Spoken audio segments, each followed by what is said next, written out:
Hola, amante de la historia. Hoy vamos a viajar en el tiempo, en un momento que cambió el destino de un continente entero, la caída de Tenochtitlan. Pero esta no es solo la historia de una batalla, es la crónica de ambición. Traición y la lucha encarnizada por el poder que definió el nacimiento de un nuevo mundo.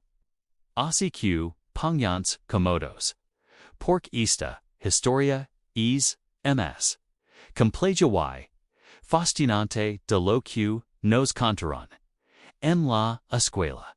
Todo comienza en 1519. Hernán Cortés, un hidalgo extremino, ambicioso y astuto, desobedece las órdenes del gobernador de Cuba, Diego Velázquez, y se embarca en una expedición hacia lo desconocido. No buscaba solo oro, buscaba gloria, un nombre en la historia. Con apenas unos cientos de hombres, once barcos y algunos caballos, liga a las costas de lo que hoy es México, pero Cortés no estaba solo. Su arma más poderosa no eran los cañones ni las espadas, sino la información. Aquí entra una figura clave, a menudo malinterpreta, Malinson, también conocida como La Mancha o Dona Marina. Ella no era una simple traductora. Era una estratega, una consejera, cultural y política, que le dio a Cortés la lave para entender el complejo mosaico del Imperio Mexica. Gracias a ella, Cortés comprendió que el dominio azteca no era absoluto, como los asume todos. Como los de los esqueletos, resentían el yugo de Tenochtitlan, y sus tributos de sangre. Vieron en los españoles, no a conquistadores sino a liberadores. Una alianza, improbable pero decisiva, a punto de feroz. Imaginen la escena, Moctezuma, Xocoyotzin, el Tlatoani, el líder semidivino de los Mexicas, recibe noticias de estos seres extragos barbudos, que montan bestias desconocidas y portan armas, que escupen fuego.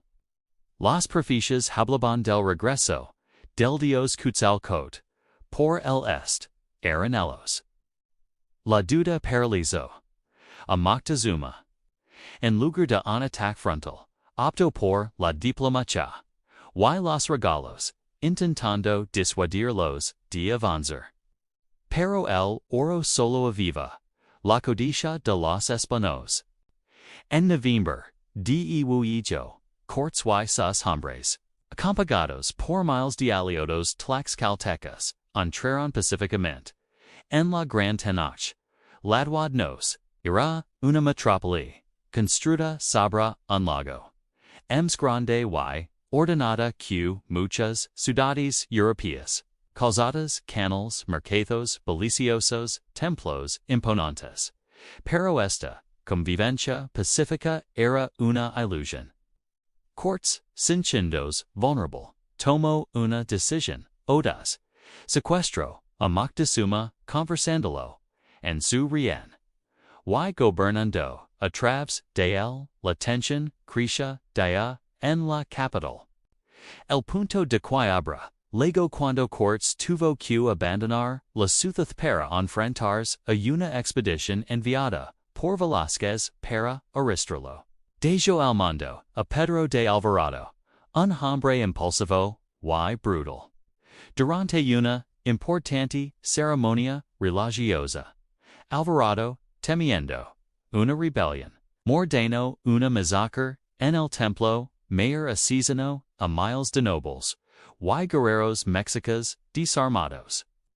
La ciudad, que hasta entonces había tolerado a los extranjeros, estalló en furia.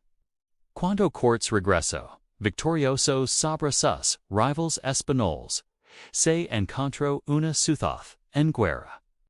Intentó usar a Moctezuma para calmar a la multitud, pero ya era tarde.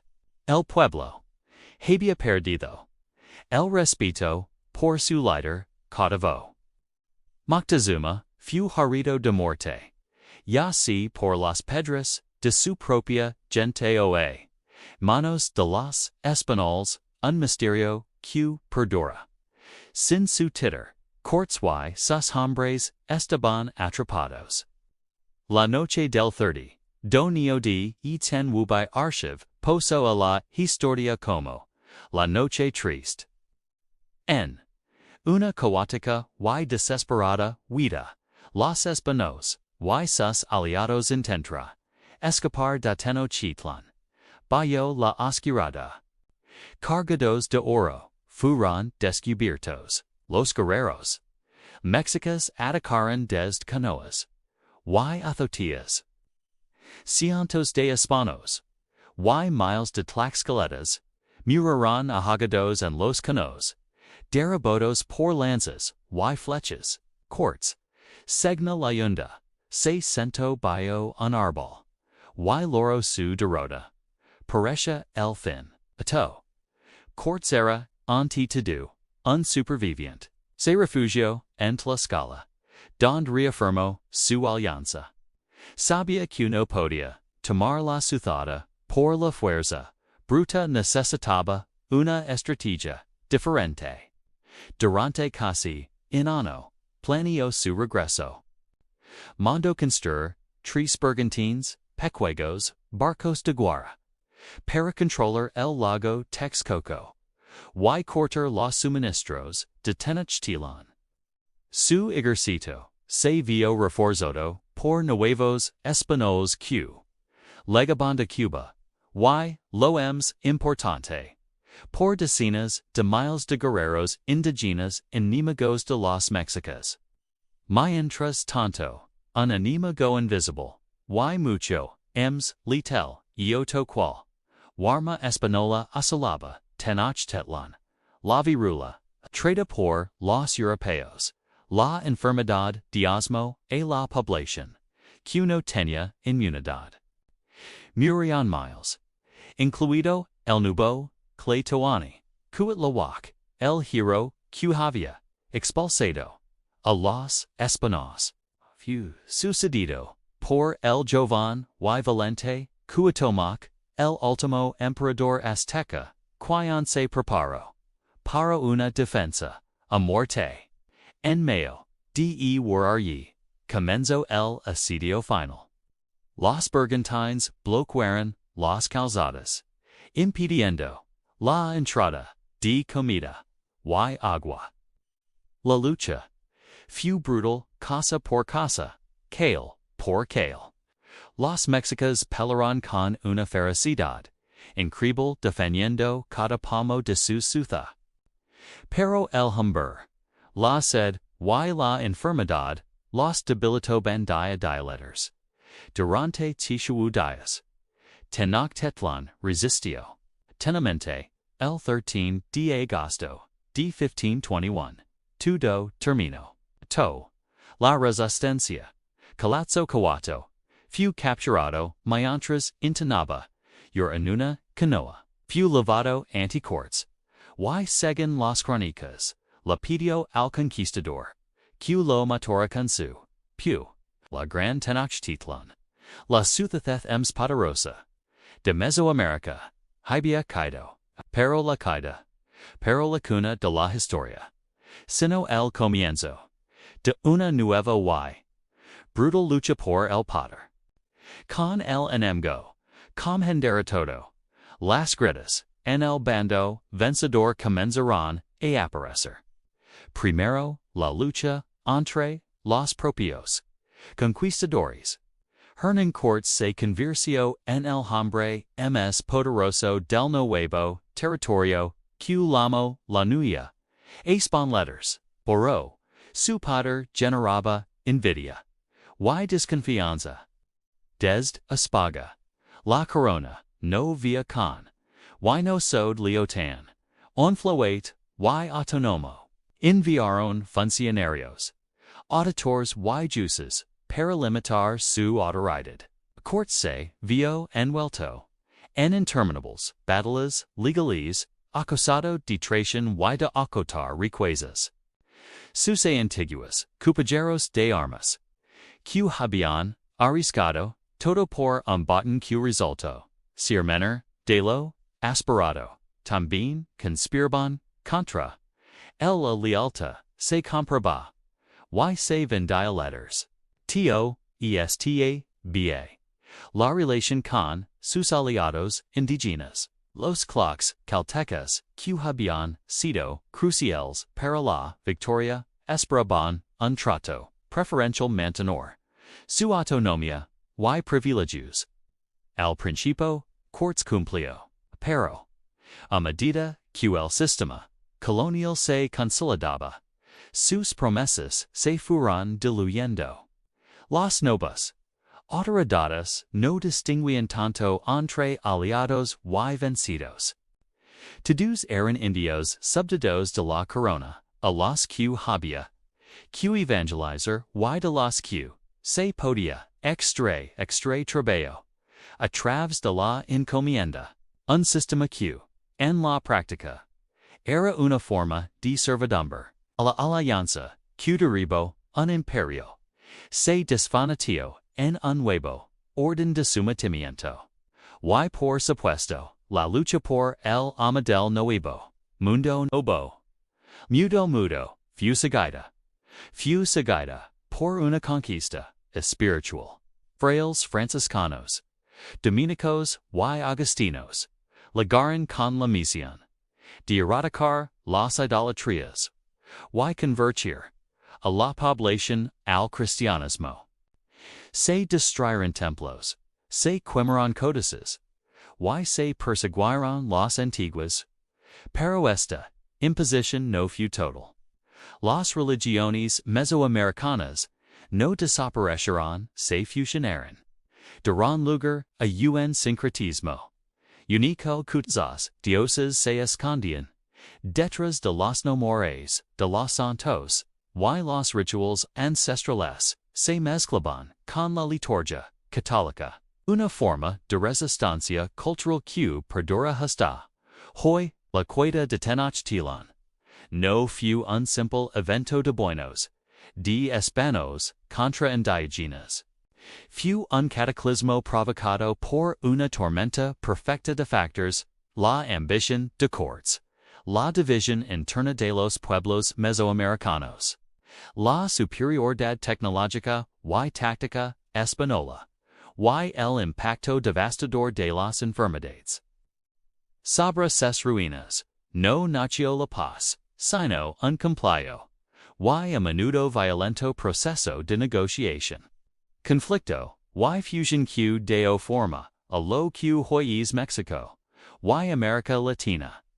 Una historia de lucha, por el poder que, en muchos sentidos, nunca ha terminado.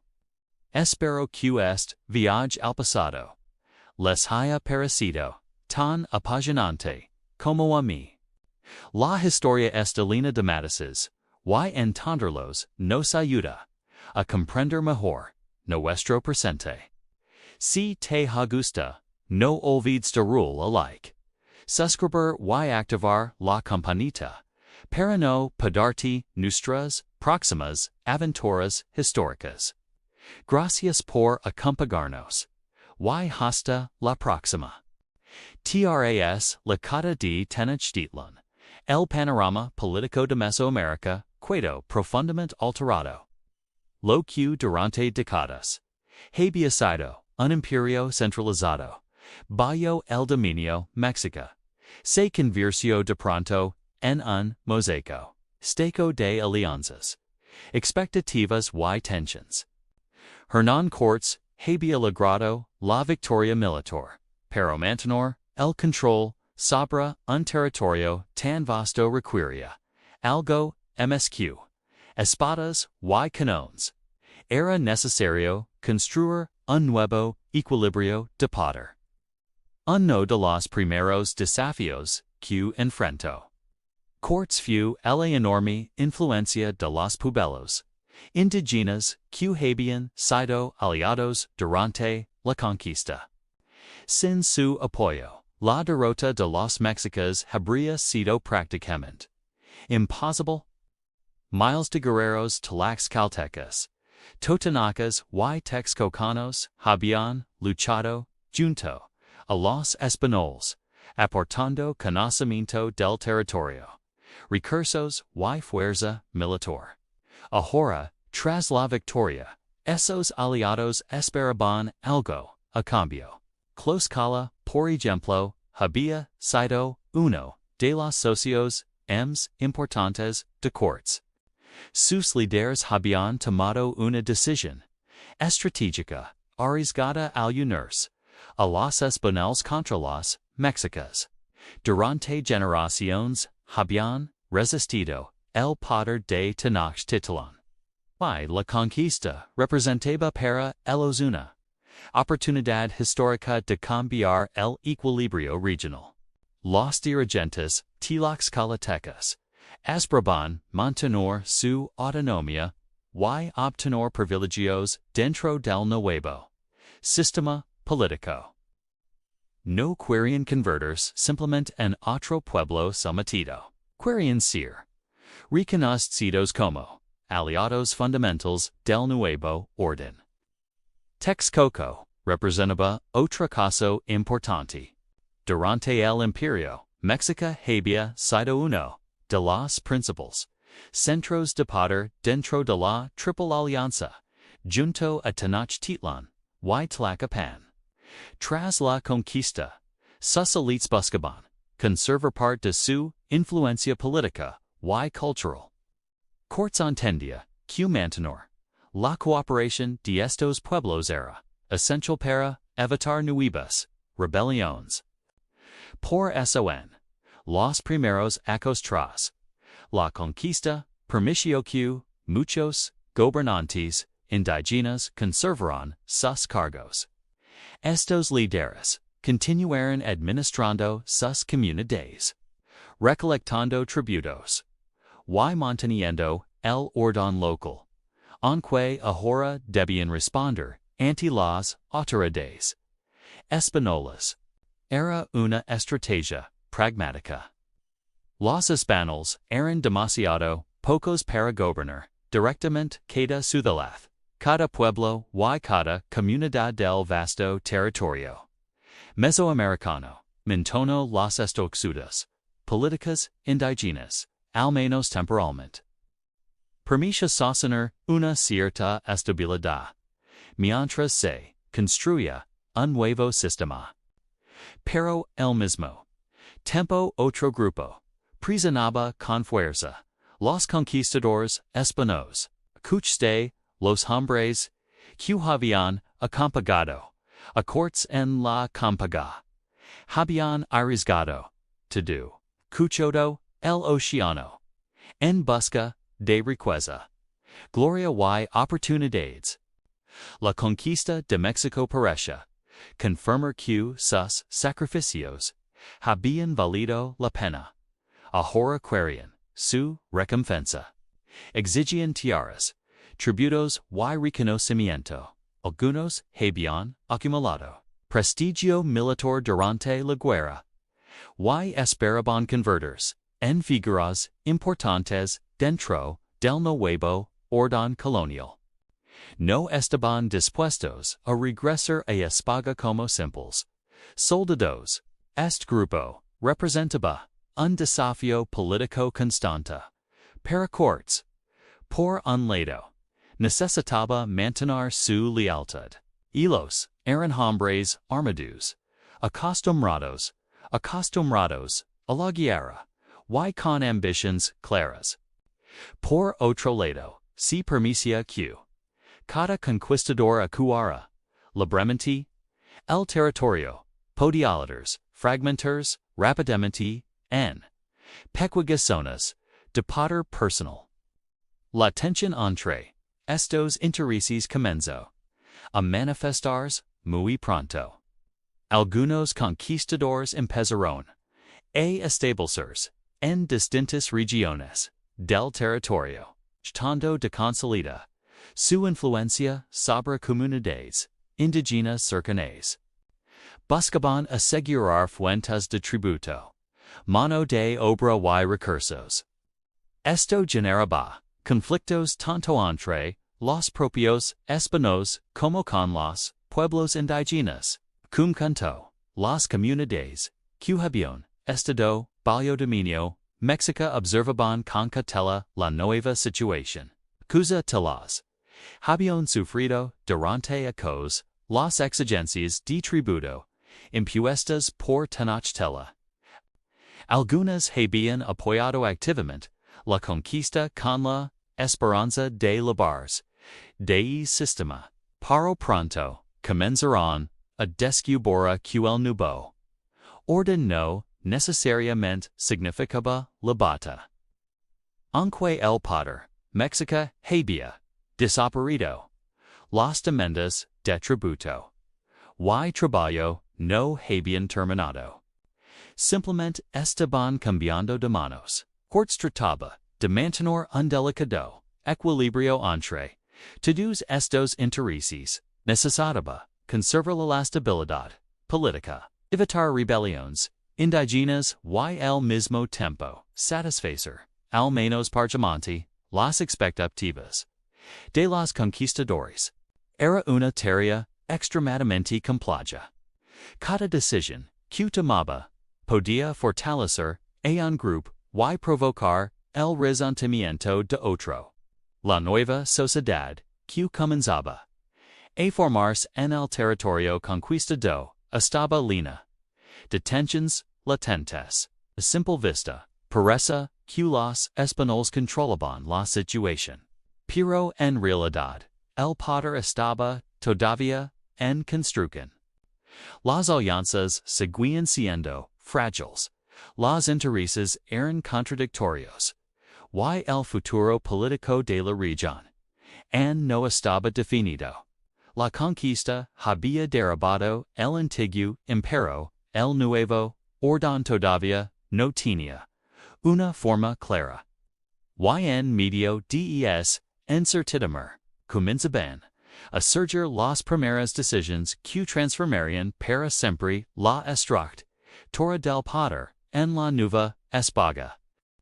A medida que pasaban los primeros años tras la conquista, Hernán Cortés se enfrentaba a un problema cada vez urgente como recompensar a los conquistadores sin perder el control del territorio. Los hombres que habían luchado junto a él no estaban dispuestos a esperar indefinidamente. Muchos habían vendido sus posesiones en España para financiar el viaje. Otros habían sobrevivido a batallas brutales y largas campañas. Ahora querían resultados concretos. La solución que comenzó a tomar forma fue una institución que marcaría profundamente el destino de la Nueva España. La encomienda. El sistema no era completamente nuevo.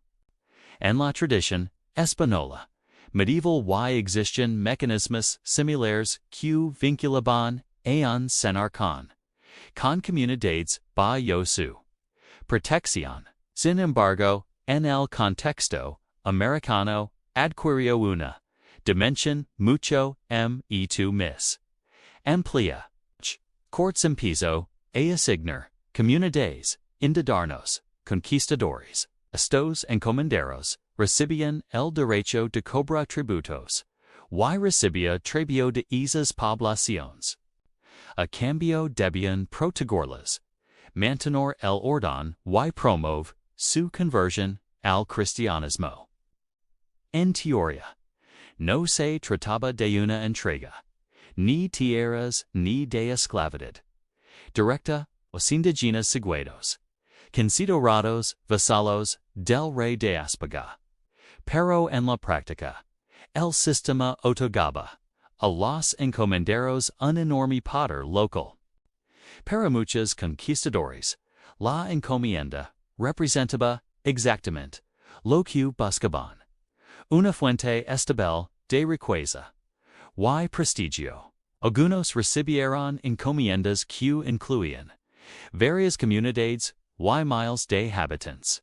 Estas poblaciones debían entregar tributos en forma de alimentos, textiles, productos agrícolas o trabajo.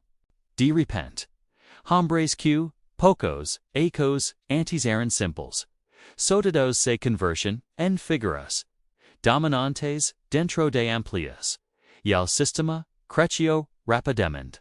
En distintos puntos del territorio comenzaron a surgir centros de poder vinculados a los encomenderos.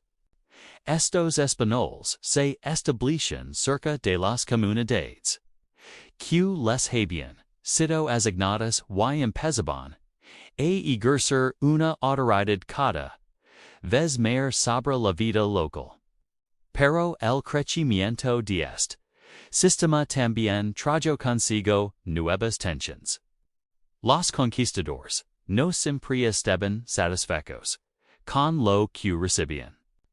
Algunos consideraban que sus servicios en la guerra habían sido más importantes que los de otros, y exigían encomiendas más grandes o más ricas. Surgieron rivalidades, disputas y resentimientos entre los propios españoles. En algunos casos, los conflictos llegaron a ser abiertos y peligrosos. La conquista había unido a estos hombres contra un enemigo común. Pero una vez terminado el conflicto, las ambiciones personales comenzaron a chocar entre sí al mismo tiempo. Las comunidades indígenas empezaron a experimentar las consecuencias del nuevo sistema. Aunque las encomiendas no estaban designadas oficialmente como un régimen de explotación absoluta. En muchos lugares, las exigencias de tributo aumentaron considerablemente. Algunos encomenderos abusaban de su poder, exigían más trabajo del que estaba permitido, presionaban a las comunidades para aumentar los tributos o utilizaban su autoridad para consolidar su control personal. Para muchas poblaciones indígenas, el cambio de dominio no significó necesariamente una mejora en sus condiciones. El antiguo sistema de tributos impuesto por los mexicas había desaparecido, pero ahora surge otro sistema que también exigía recursos y trabajo. Mientras todo esto ocurría en América, en España, la situación era a preocupar seriamente a la corona. Las noticias que llegaban hablaban de territorios inmensos, riquezas abundantes y conquistadores que empezaban a comportarse como señores independientes. Hernán Cortés, en particular, había acumulado una enorme influencia política. Además de ser el líder de la conquista, había comenzado a organizar la administración del territorio, a repartir encomiendas y a tomar decisiones fundamentales sobre la vida en la nueva colonia. Para el emperador Carlos V, esta situación era delicada. Por un lado, Cortés había logrado una de las conquistas más importantes de la historia del Imperio Español. Pero por otro su poder podía convertirse en un problema si crecía sin límites. La monarquía española tenía experiencia con nobles demasiado poderosos dentro de su propio territorio. Sabía que permitió el surgimiento de una aristocracia casi independiente en América podía poner en riesgo la autoridad real. En otras palabras, mientras los conquistadores luchaban entre su por tierras y tributos, en la distancia comenzaba a formarse otra lucha más grande, cucha entre el poder personal de los conquistadores y la autoridad del rey. Cora no debía Decidia hasta tu punto, permitaria q las. Hombres q, habían, conquistado, Mexico, siguieron acumulando pada. Y esa decisión pronto cambiaría por completo la estructura política de la Nueva España. Hola a todos y bienvenidos a nuestro canal. Hoy vamos a viajar en el tiempo. Justo al corazón del siglo XVI. Para descubrir cómo nació una de las entidades políticas más importantes de la historia de América, el Virreinato de Nueva España, así que prepárense, porque esta es una historia de conquistas, poda cultura, y una transformación radical del mundo. Para entender la creación de Nueva España, primero debemos retroceder un poco. Imaginen el año y yo, Hernán Cortés y sus hombres desembarcan en las costas de lo que hoy es México. En ese momento, el territorio estaba dominado por el poderoso Imperio Azteca con su impresionante capital, Tenochtitlan.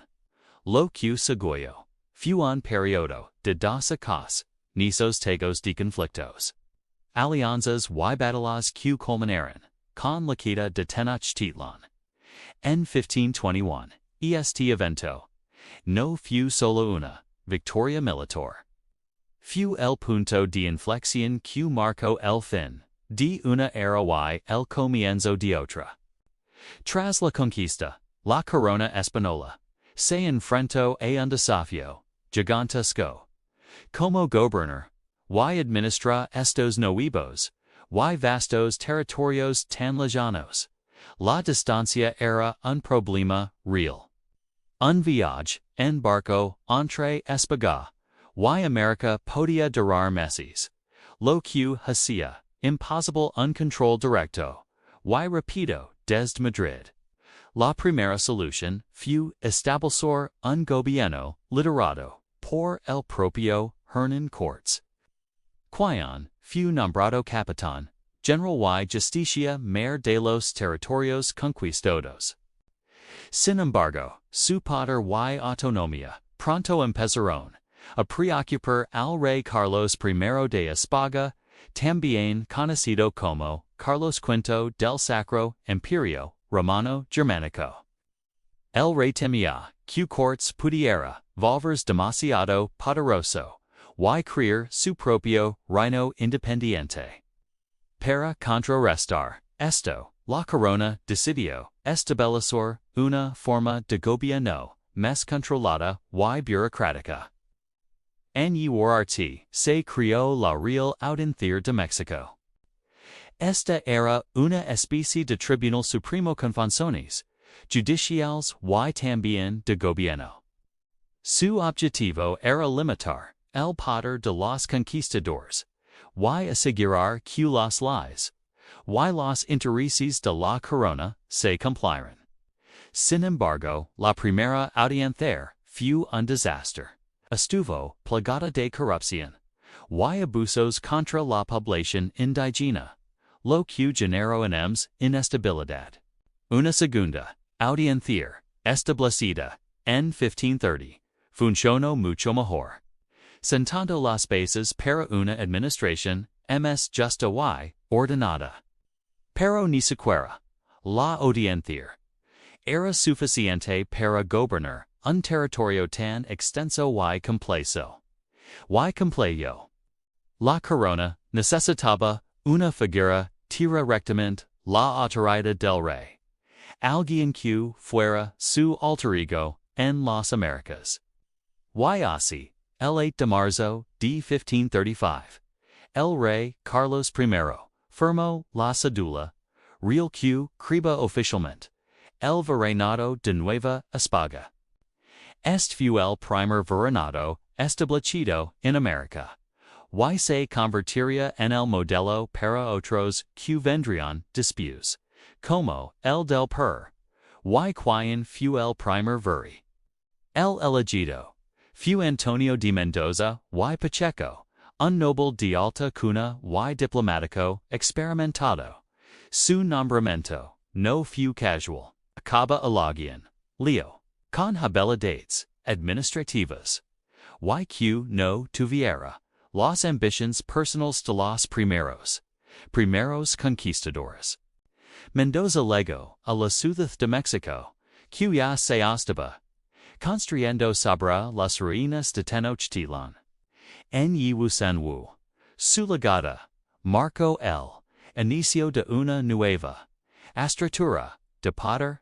El Virreinato la máxima autoridad en Nueva España como gobernador, capitán general de los ejércitos, presidente de la Real Audiencia, y superintendente de la Real Hacienda.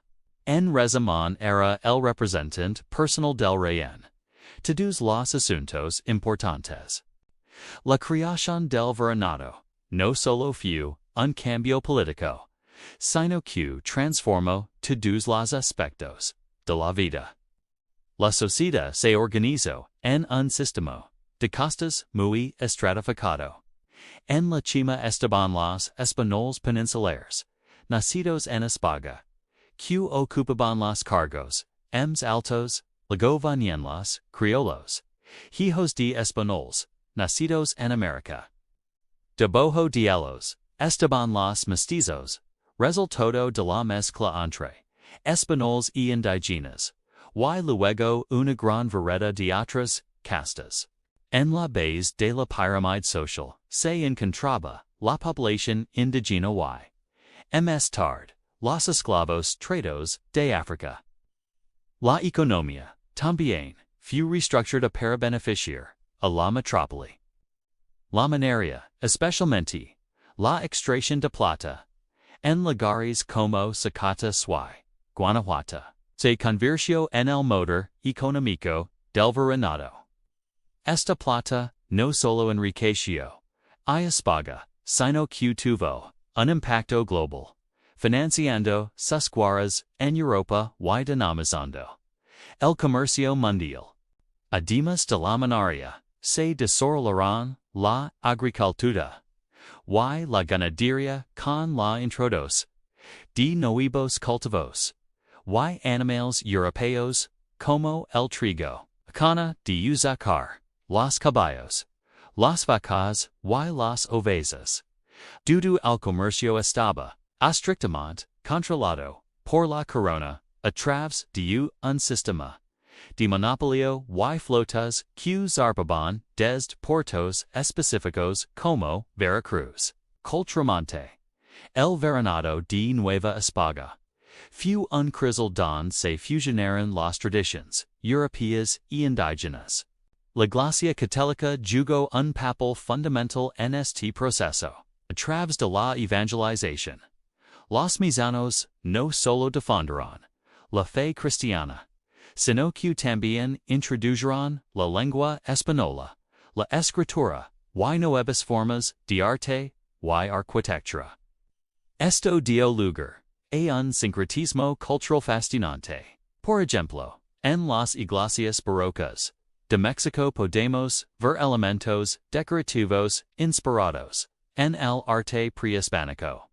Se fundaron instituciones educativas como la Rio y Pontificia Universidad de México, NEUY, una de las primeras de América, que se convirtió en un importante centro de conocimiento. El territorio de Nueva España era inmenso.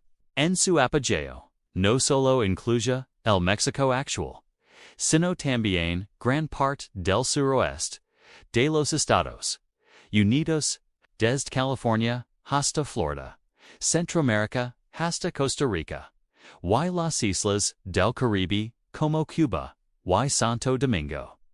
Incluso las Filipinas, en Asia, eran administradas desde la Ciudad de México, a través del famoso Galleon de Manila, que conectaba Acapulco con Asia, creando una de las primeras rutas comerciales verdaderamente globales. El sistema virreinal duró casi 300 años desde 1535 hasta la consumación de México en 1821, Durante este largo periodo, Nueva España, se convirtió en una sociedad rica y lina de contras, rica y lina de contras, rica y lina de contrasts.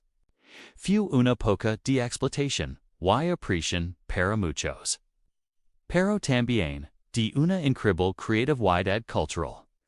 Desarrollo económico y construcción de una nueva identidad cusentaria, las bases de las naciones modernas de la región.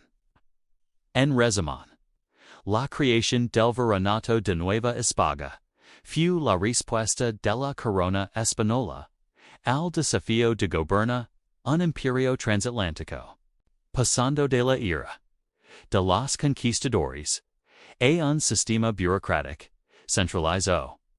Se estableció una estructura política, social y económica que perduraría durante siglos y dejaría una huella imborrable en la historia del mundo. Fue el nacimiento de un nuevo mundo, fallado en el encuentro, a menudo violento, de dos civilizaciones.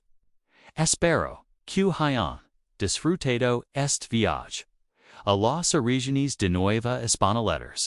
Es un tema fascinante y muy extenso, así que si les gustaría que profundizáramos en algún aspecto en particular, como la vida cotidiana, las rebeliones indígenas de en malo, saber en los comentarios. Muchas gracias por acompañarnos. Si les gustó el video, no olviden darle a me gusta, compartirlo y suscribirse al canal para no perderse nuestros próximos episodios. Nos vemos en el próximo video. Hola, exploradores de la historia. ¿Alguna vez se han preguntado cómo un imperio caído, el de los mexicas, se transformó en la joya de la corona de otro imperio, el español? ¿Cómo se construyó desde cero una de las entidades políticas más longevas y complejas de la historia de América? Hoy vamos a viajar en el tiempo, justo después del estruendo de la Conquista, para descubrir el nacimiento del Virreinato de Nueva España. Desentragremos como España no solo conquistó, sino que administró, gobernó y fusionó dos mundos para crear algo completamente nuevo. Así que prepárense, porque esta historia de poder, intriga y adaptación es fascinante. Para entender el porqué del Virreinato, primero debemos retroceder un poquito. Tras la caída de Tenochtitlan en 1521, lo que siguió fue un periodo de caos controlado. Con en Cortés, el conquistador se convirtió en la figura de pato. Fue nombrado capitán general y justicia mayor, y gobernó a través de un sistema que se conoce como el gobierno de los conquistadores. Pero, ¿qué significa esto? Básicamente, Cortés y sus hombres se repartieron el pastel. Usaron la encomienda, una institución que les daba derecho a recibir tributo y trabajó de los pueblos indígenas a cambio, teóricamente, de protegerlos y cristianizarlos. Sin embargo, desde el otro lado del Atlántico, en España, el rey Carlos I, que también era el emperador Carlos V, veía esto con muchísima desconfianza. Un conquistador con tanto poder, a miles de kilómetros de distancia, era una racheta para la rebelión. La corona española no quería creer nuevos señores feudales en América que pudieran desafiar su autoridad. Su objetivo era centralizar el poder. Ascarasi de que las riquezas del nuevo mundo fluyeran directamente a las arcas reales. Y, por supuesto, consolidar su control sobre estos vastos territorios. Para contrarrestar el poder de cortes y los sellos, la corona envió a sus propios funcionarios. El primer gran intento de establecer un gobierno formal fue la creación de la primera audiencia en 1528. Una audiencia era un tribunal de justicia, pero en América tenía también funciones de gobierno. Imagínenla como una mezcla entre la Corte Suprema y un gabinete presidencial. Estaba compuesta por un presidente y varios jueces, llamados oidores. La idea era buena, un gobierno colegiado de juristas leales al rey, que limitaría los abusos de los conquistadores, pero la realidad fue un desastre. El presidente de USA primera audiencia, Nuno de Guzmán, resultó ser más ambicioso y cruel que los que debía controlar. Su gobierno fue un periodo de corrupción rampante, explotación brutal de los indígenas y conflictos constantes. Fue tan terrible que los cuellos llegaron hasta apagar no solo de parte los colonos, sino también de frailes como Juan de Zumarraga, el primer obispo de México, quien denunció los abusos. La corona aprendió la lección.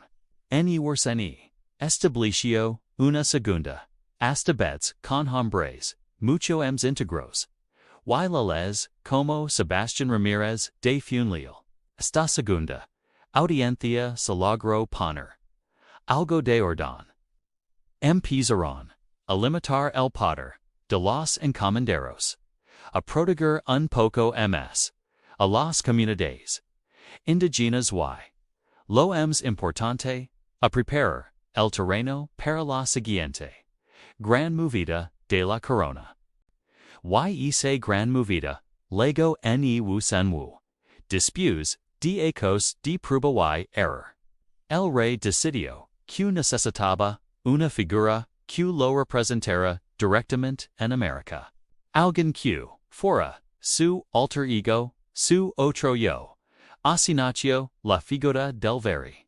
Y con él se estableció oficialmente el Virreinato de Nueva España.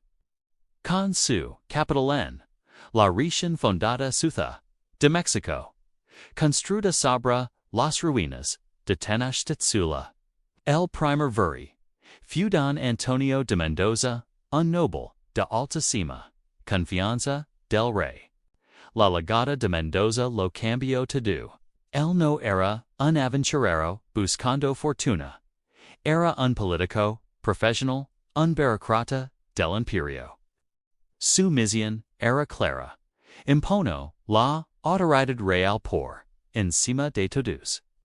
Del conquistador, del colono y, por supuesto, de la población indígena. El virrey era el jefe máximo, capitán general del ejército, presidente de la audiencia, superintendente de la real hacienda. En resumen, el mandamás. Su palacio en la Ciudad de México se convirtió en el centro neurálgico del poder, un símbolo visible de que el rey, aunque lejano, estaba presente. Ahora bien, un solo hombre no puede gobernar un territorio tan inmenso. El virreinato necesitaba una estructura, un escuelado administrativo. Y aquellos donde la corona española demostró su genio burocrático. Debajo del rey se consolidó la real audiencia como el máximo tribunal de justicia y órgano consultivo.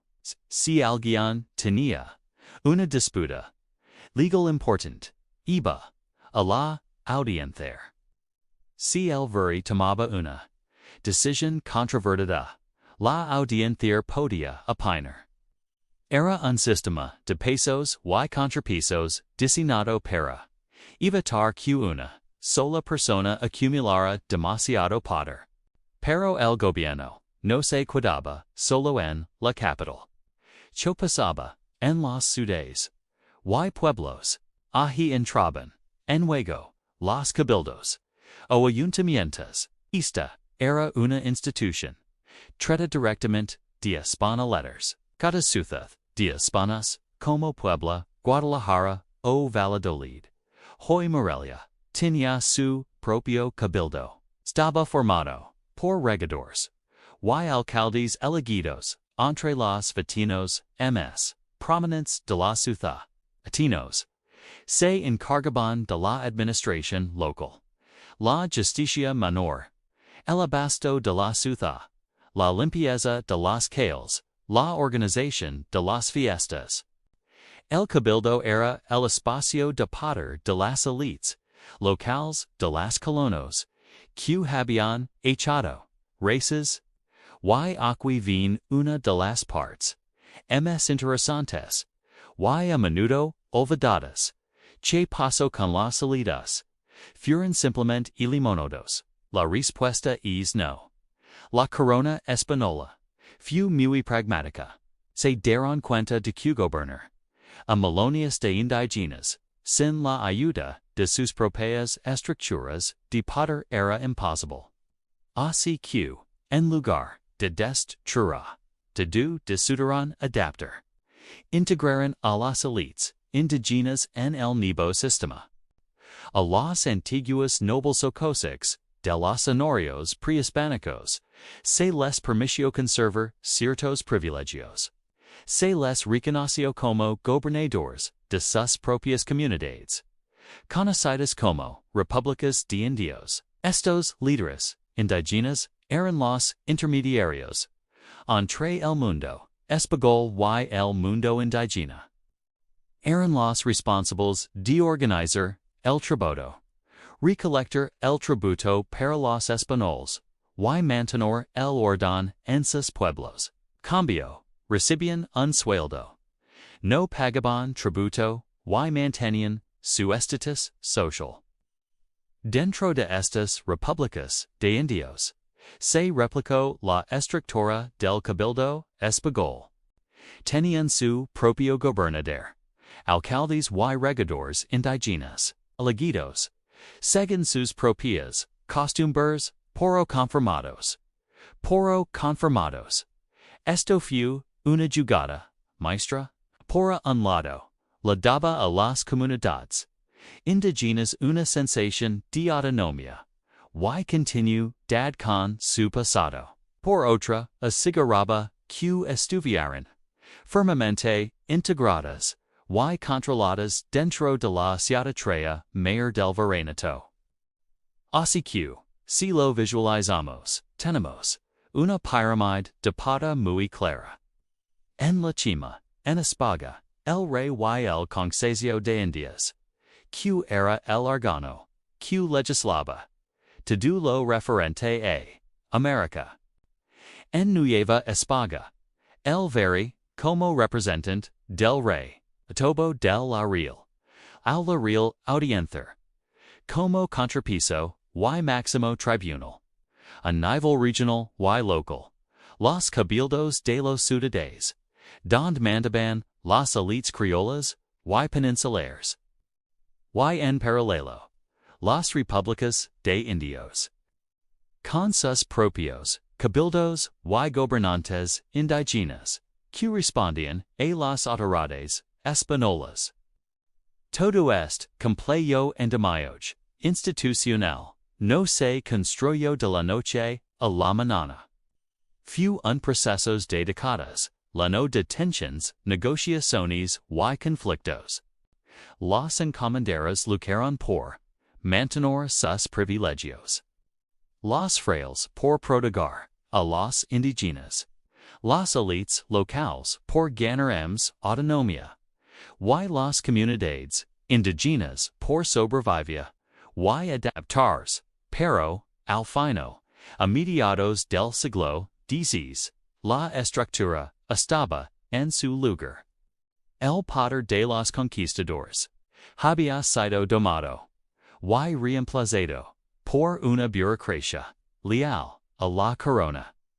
Se había credo un sistema que, con sus luces y sus muchas sombras, logró gobernar un territorio inmenso y diverso durante casi 300 años.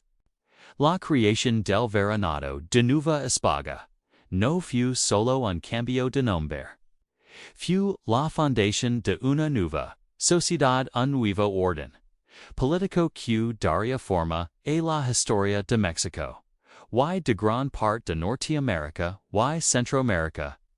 Durante siglos, entender esta estructura es clave para comprender todo lo que vino después. La economía colonial, la sociedad de castas, la cultura barroca y, finalmente, las propias luchas por la independencia. Espero que este viaje los cimientos del poder verano les haya parecido tan apasionante como a mí. Es una historia que nos muestra cómo se construye un imperio, no solo con la espada, sino también con la ley, la burocracia y la política. Muchas gracias por acompañar en este recorrido. Si te ha gustado, no olvides darle like, suscribir para no perderte nuestros próximos viajes en el tiempo, y compartirlo con otros curiosos de la historia. Nos vemos en el próximo video. La caída de Tenochtitlan en 1521 no fue solo el fin de un imperio, fue el comienzo de algo completamente nuevo. La reorganización política que siguió a la conquista no fue una simple solución temporal para gobernar un territorio recién ganado. En realidad, sentó las bases de un sistema que moldearía la historia de México durante casi 300 años, las instituciones, las jerarquías y las formas de autoridad que comenzaron a construir en el siglo XVI, terminarían definiendo la vida política, social y económica de la Nueva España durante generaciones. Con el establecimiento del Virreinato, el poder quedó estructurado de una manera muy clara. En la cima de todo estaba el rey de España, quien gobernaba a distancia. Su representante directo en América era el Virrey, la figura más poderosa del continente. Pero el Virrey no actuaba solo. Debajo de él aprobaban instituciones clave como la Real Audiencia, que funcionaba como un tribunal supremo y un consejo de gobierno. También estaban los gobernadores provinciales, encargados de administrar las vastas regiones del Virreinato, y los cabildos, que eran los ayuntamientos de las ciudades españolas. Toda esta red, increíblemente compleja para su época, estaba diseñada con un solo propósito: garantizar que cada decisión importante, desde impartir justicia hasta la recaudación de tributos, estuviera directamente vinculada al poder de la corona española. Este sistema permitió algo que hoy nos parece extraordinario: gobernar un territorio enorme, con millones de personas, a miles de kilómetros de distancia, y a través de un océano. Pensalo por un momento. Las órdenes salían desde un palacio en España, cruzaban el Atlántico en barcos que tardaban meses, y llegaban a la Ciudad de México. Ali el Virrey y sus funcionarios las convertían en políticas concretas. A su vez, estas decisiones se transmitían a las provincias, a las ciudades y a las comunidades más remotas, a través de una cadena administrativa cuidadosamente organizada. Era una maquinaria de gobierno sin precedentes que demostraba el increíble alcance del imperio español. Sin embargo, el poder colonial no se sostenía únicamente con instituciones españolas. Syria, un error pensar que los conquistadores simplemente borraron todo lo que existía antes. Una parte fundamental, y a menudo subestimada, del nuevo sistema dependía de la integración de las élites indígenas. Muchos de los antiguos caciques y gobernantes de los pueblos originarios continuaron desempeñando un papel muy importante en sus comunidades. Aunque su autoridad ahora estaba subordinada al gobierno colonial, seguían siendo figuras clave para la organización local. Ellos ayudaban a recaudar los tributos que se debían pagar a la corona. Mantenían el orden en sus pueblos y lo más importante, servían como intermediarios culturales. Eran el punto entre el mundo indígena y el mundo colonial, traduciendo no solo idiomas, sino también costumbres y órdenes. Esta estrategia fue crucial para mantener la paz y asegurar el funcionamiento del sistema en el de líderes. Gracias a esta combinación de control centralizado y alianzas locales, el Virreinato logró una relativa estabilidad política durante largos periodos, pero esta estabilidad tenía y consolidó una estructura social profundamente desigual. La sociedad colonial se organizó como una pirámide rígida. Una jerarquía de castas, donde el lugar de nacimiento determinaba tu destino. En la cúspide de la pirámide se encontraban los hispanos nacidos en Europa, conocidos como peninsuleros. Ellos acaparaban casi todos los cargos importantes dentro del gobierno, la iglesia y el de administración. Eran los virreyes, los obispos, los odores de la audiencia. Justo debajo de ellos estaban los criollos, que eran los descendientes de españoles, pero nacidos en América.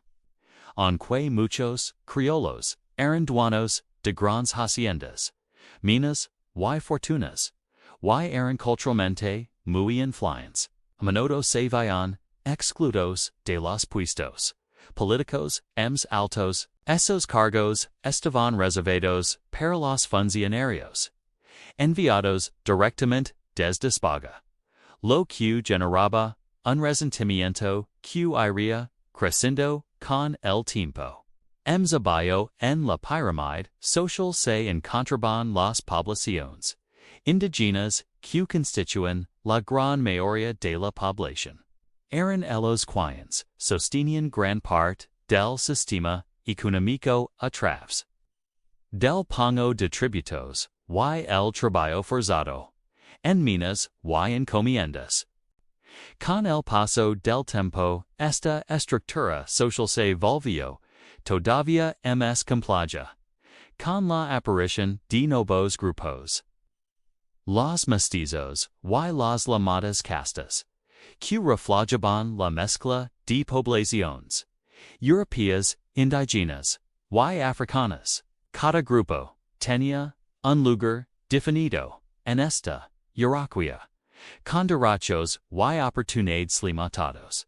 Pero, más allá de estas divisiones social tan marcadas, el sistema político colonial logró algo fundamental: mantener el control del vasto territorio durante casi 3 siglos. A diferencia de otras regiones del mundo donde las conquistas generan caos prolongado, una rápida fragmentación política. La Nueva España desarrolla una administración sorprendentemente estable. Bajo este orden, las ciudades crecieron, se construyeron catedrales, universidades y palacios. Rutas comerciales se consolidaron, conectando a México no solo con Europa, sino también con Asia, a través del Galeón de Manila. La economía colonial se expandió enormemente, sobre todo gracias a la G de la Minería de Plata en Lagares como Zacatazo, Guanajuato, que riqueza financió al imperio español durante siglos, comercio, namuna de México, se comerció en una de las metrópolis más grandes y cosmopolitas del mundo. Desde el dices, el antiguo corazón del Imperio Mexica. Ahora se gobernaban territorios que se extendían mucho más allá del México actual. El Virreinato de la Nueva España incluye regiones de Centroamérica, gran parte Caribe, Suros de lo que hoy es Estados Unidos desde California hasta Florida e incluso las lejanas Islas Filipinas. En Asia era un imperio dentro de otro imperio, administrado desde un solo centro de poder. Esta capacidad de centralización y control a una escala tan monumental es uno de los legados impresionantes y completos del periodo colonial. Sin embargo, como suele ocurrir en la historia, las mismas estructuras que habían permitido la estabilidad también comenzaron a generar las tensiones que a la larga provocarían su caída. La paz colonial no era sin igual modo armonía letters. Los criollos, por ejemplo, se sentían cada vez más frustrados. Se preguntaban por qué. A pesar de su riqueza, su educación y su poder local, los cargos políticos más importantes seguían siendo para los peninsulares recién legados de españoletes. Sentían que esta era su tierra, pero eran tratados como ciudadanos de segunda clase en su propio hogar. Este agravio criollo fue creciendo de generación en generación. Al mismo tiempo, muchas comunidades indígenas aunque habían logrado mantener parte de su estructura, continuaban enfrentando enormes presiones económicas y social. La explotación, la pérdida de tierras, y las enfermedades habían diezmado a su población y la carga del sistema colonial pesaba fuertemente sobros. Estas tensiones no desaparecieron. Durante siglos permanecía latentes como un fuego subterráneo, acumulándose lentamente dentro de la sociedad novo hispana. Había rebeliones locales, motines y protestas, pero el sistema era lo suficientemente fuerte como para contenerlas. Sin embargo, la presión seguía aumentando. Y finalmente, a principios del siglo XIX, cuando las ideas de la Ilustración llegaron a América y el poder de España se debilitó por las guerras en Europa, todo cambió. Esas mismas estructuras de poder, creadas originalmente para consolidar el dominio colonial, se convirtieron en uno de los principales combustibles del movimiento de independencia. Exclusión de los criollos, la presión de los indígenas, y las profundas desigualdades sociales fueron las chispas que encendieron la lucha. En otras palabras, las decisiones tomadas en los años posteriores a la caída de Tenochtitlan no solo reorganizaron el poder en el siglo XVI, cambian y definieron el camino que, 3 siglos después, llevaría al nacimiento de una nueva nación, México. La historia de la Nueva España es la historia de cómo se construyó un sistema de poder de ruta, pero también de cómo las semillas de su propia destrucción estaban plantadas en sus cimientos desde el principio. Entender este proceso es fundamental para comprender no solo el México de hoy, Sino también el complejo legado del colonial, el mo en toda América Latina. Gracias por acompañarnos en este viaje por la historia. Si te gustó el video, no olvides darle like, subscriber al canal y activar la campanita para no perderte nuestros próximos episodios. Hasta la próxima.